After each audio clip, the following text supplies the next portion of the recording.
And when that Mahamatma evolves itself, we reach what in our consciousness? From Atma to Mahatma to Paramatma. Anji. Yeah. The Paramatma, the infinite soul. That's the evolution of self. So now you can't leave today saying, well, I didn't know anything. Now I'm telling you, you can't claim innocence. You're not innocent of this. Only question is, do you trust or you don't trust? When you come to the feet of your guru, we come to the feet of your teachings, whatever that is for you, do you trust it?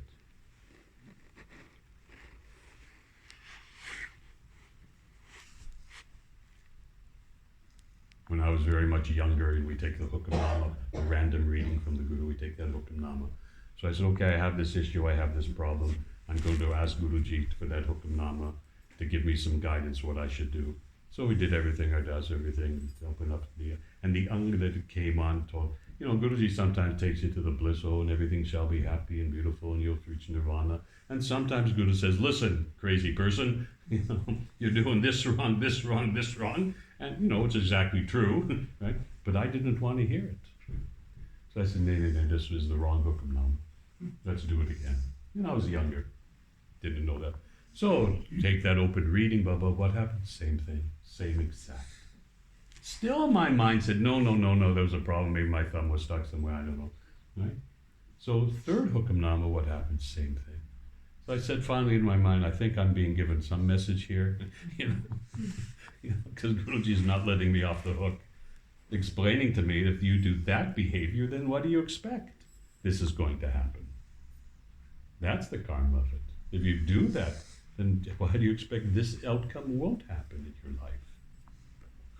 If you set that in motion, that's the commotion, that creates the dramas, those traumas create traumas, and that trauma is always going to end in disaster for you.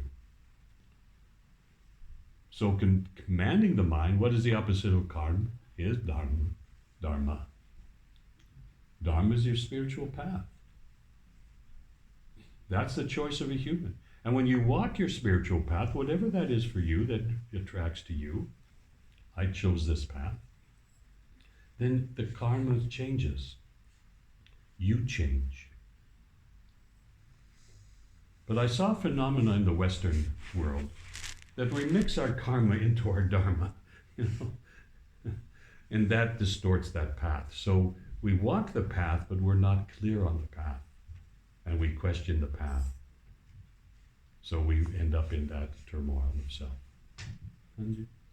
So just sharing with you a little bit today, just on those processes. And we have to then deal with that inner anger. Most of us have very deep inner anger, deep inner resentment, deep inner conflict that holds us back from having a full and a rich experience of life and living. Right?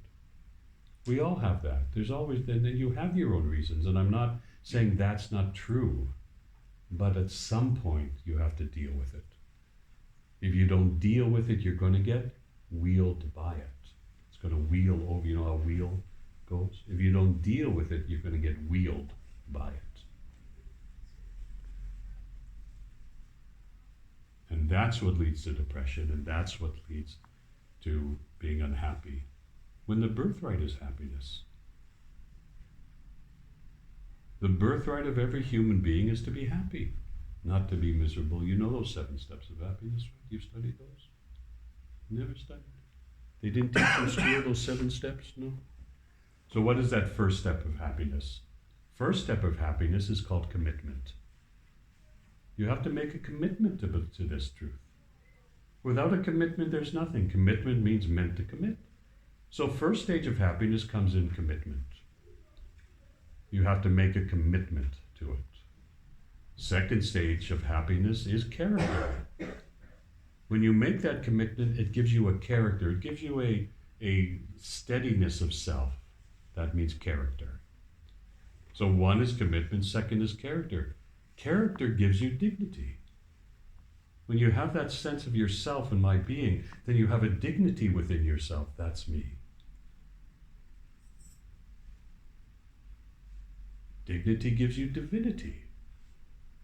Divinity means it gives you that understanding that I'm part of something beyond just an individual. So one we call commitment. Second we call character. Third we call dignity. Fourth we call divinity. Number 5 is grace. Grace means I have that self-understanding. I have that seva within me. I have that givingness within me. I can relax within myself. It gives me that grace. Grace means to have that compassion, to have that understanding that I am who I am and that others have a chance to live as well. So those first 5 steps are very important. Commitment, character, dignity, divinity, and grace. When those 5 elements of you become strong within yourself, that gives you the 6th step, which we call power to sacrifice. It means we're not afraid to do that savor. We're not afraid to give of ourselves. Sacrifice doesn't mean, I'm giving up and I'm just waving that flag and I give up. Sacrifice means that I can give so much of myself, that I have no fear within myself, that by giving that savor, by sacrificing, I can help myself, I can help others. And as soon as that consciousness of that power of sacrifice comes into you, happiness will always follow. 2nd step. Because when there's no fear in me, there's just love in me, there's just that within me that exists, that I can sacrifice all those parts of me. I'm not in fear of that I have to defend myself against something, somebody. We bless everybody. We bless everyone. Those who choose to come along with us are very blessed. Those who choose not to come along are also very blessed. You know.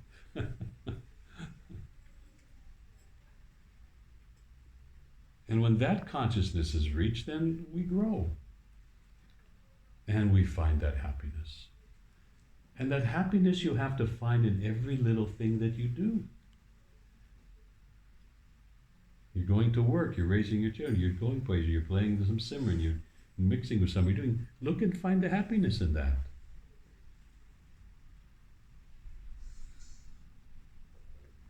The smallest things, I'm driving down the street, I'm so happy, I'm driving. Find the happiness in everything. If the mind starts to condition itself to find the happiness in everything, you're making the deg, you're enjoying, then find the happiness in that, the joy in that. You're doing a non-side pot. Look at the happiness inside of that. See the happiness in everything. And if the mind you start training to see happiness in everything, you won't be sad, you won't be unhappy. Because you have nothing to fear. Nirbol and nirvair. No fear, not against anybody, not against anything.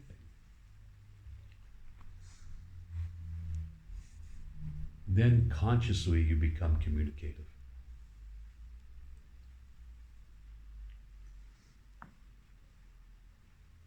Then consciously you communicate.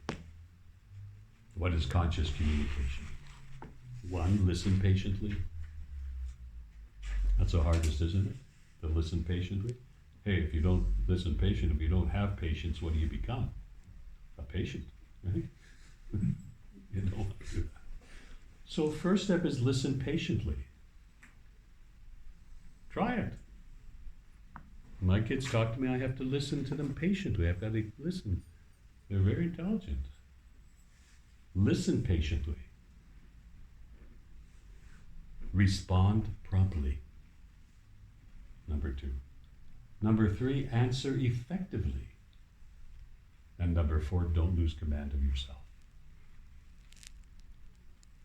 I'm just giving you some tools to think about. I know we're giving a lot in a short period of time. I'm throwing a lot out to you, but I want you to grab onto these little things to help you as tools to guide you. If you start listening patiently to what your wife says to you, your whole life is going to change. You know that? Her biggest thing is he never listens to me, right? Yeah. Can't fool your aura. Tells me everything, right? And the other minute saying, he's not talking to me, thank God. God forbid. And moms do. Kid, listen patiently. And so we say, you listen to me. How many people talk and all you hear blah, blah, blah, blah, blah, blah, blah, blah, blah, and you walk away, right? Listen patiently. You might hear something that otherwise you don't connect to. Respond promptly, answer to it. Go to your intuition. Answer effectively with that. But the key is never lose yourself in that deal. Never lose yourself in that negotiation. As you're doing your business, don't lose yourself in it. Our young people today, they don't want controlling parents. That's right, they don't. When I was their age, if I didn't want to go somewhere, what would happen? This side would be blue, this one would be black, right? Boom, boom, you're coming, That would be the end of it. These kids, I'll sue you, I'm going to go for my, what they call it, independence, what they call that. We make that separation, what they call it, or something, relocation, I don't know, some word.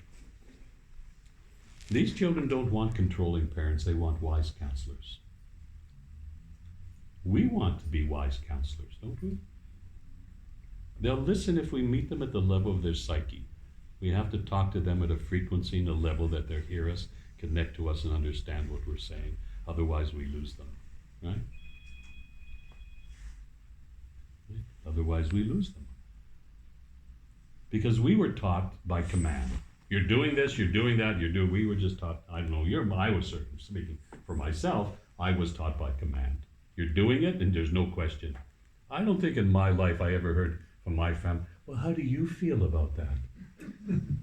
But these kids today is like, are you feeling okay? Oh, you're not feeling? What do you, talk to me, tell me what you, did my parents ever say, oh, what are you feeling? It never happened. We were never asked how we felt. Is it do it or don't? If you don't do it, this is going to happen. You do it, you'll be okay. They confused us. First they said, shut up and sit down. Then they said, stand up and speak. I didn't know what they wanted me to do. I got confused by it. Yeah. So, Satsangaji, it's a, hope I don't do Mafkaniji if I'm talking too much, saying too many things, but I just want to share with you simple teaching how I learn and how Guruji has taught me and how you've taught me and how to just be. It took me a long, long time. I studied now over 50, 55. I started meditating 56 years ago. You should have seen me back then. But, it was a long, long time. And but I have to give you in 40 minutes what took me 40 years to learn. Because times are changing fast. So I want to give that and share that with you. So let's do a little bit of Simran now. We have Mr. Tom with us here today. Simrat Singh, I think, is his spiritual name if he wants it, but that's up to him.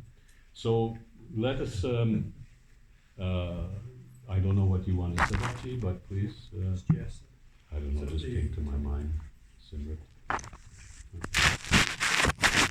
So just come and please, we're very blessed today that we have I haven't heard him, I don't think I've heard him play, but we're very blessed. Probably come and do some tabla, and I'll quiet myself down, only for a few minutes, don't worry.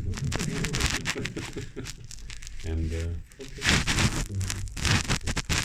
Come on.